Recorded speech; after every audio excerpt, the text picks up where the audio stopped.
Welcome back to iShine Connect. Every season writes its own story, and in 2024, expect the same. It kicks off once again at the 3rd annual Clash at the Coliseum, where a new star will be born in Hollywood. From the bustling streets of LA, we'll head to the party near the beach for the 66th running of the Daytona 500. Here's to the thrill of the unexpected, the drama, and the moments that will leave us breathless. The Clash at the Coliseum, the Daytona 500, return in February, only on Fox.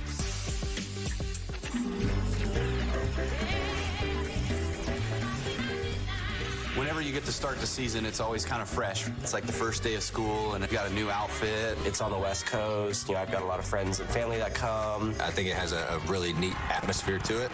Being in that stadium, fans right there in your face that are right on top of the racetrack. It is a vibe. You kind of go out there realizing that the only thing that matters is winning, and that is fun. You don't want to go to the Clash and be too conservative. But on the flip side, you don't want to go to Daytona 500 with a whole bunch of people that want to kill you. There. Sorry. Well, just doing stupid like he normally does. Okay, who won it? 1 week in between, then you're off to Daytona. The mental preparation from the two races couldn't be any further apart. the Daytona 500 is so important to every single race team. You know, it's the biggest race of the year. It's our Super Bowl. You want to win that race. You feel the atmosphere there. You see how big the venue is. I've got a shot, and I know that walking out that runway, and there's only 39 others. A lot of the who's who's of the sport have won the Daytona 500. Richard Petty takes the checkered flag. Dale Earnhardt to win the Daytona 500. Gordon has won. Checkered flag. It's the race that everybody wants to win.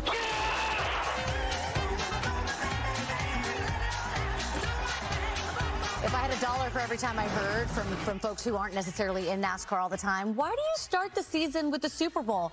Listen, folks, because it's awesome, and we get to do it every single year. Well, and I think to know that this will be our 24th season of NASCAR on Fox, it will be our 21st time to cover the Daytona 500.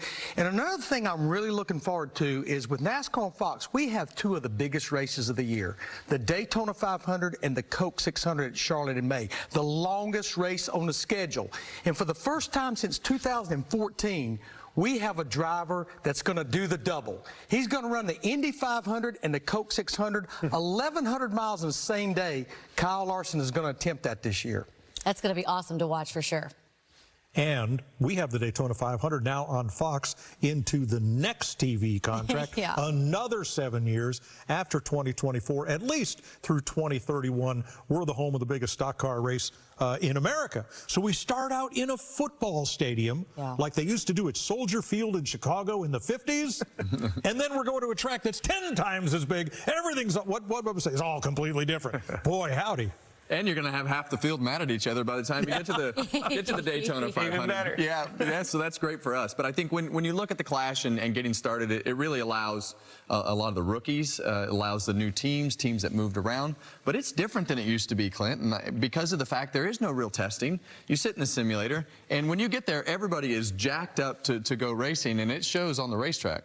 Yeah, you look up, you come off at turn 4, you can see the whites of the eyes of the guy in the first, level right there in the grandstands. That's so awesome. But the 500, I love the Daytona 500, Mike. You're so right. I'm so excited that we get to call that race for many years to come because it is our most important race. And speaking of importance, I love the fact that we've had a little bit of subtle rule changes, Kevin. I think for the last few years, we've had a manufacturer in Ford that had them covered. They had the deck was stacked in their behalf, in their favor. But I think that's going to be changed. I think that it's going to be an even playing field. They have taken some steps back to be good on a 1.5 miles, and some of these other manufacturers have taken a step forward to be good on a track like Daytona.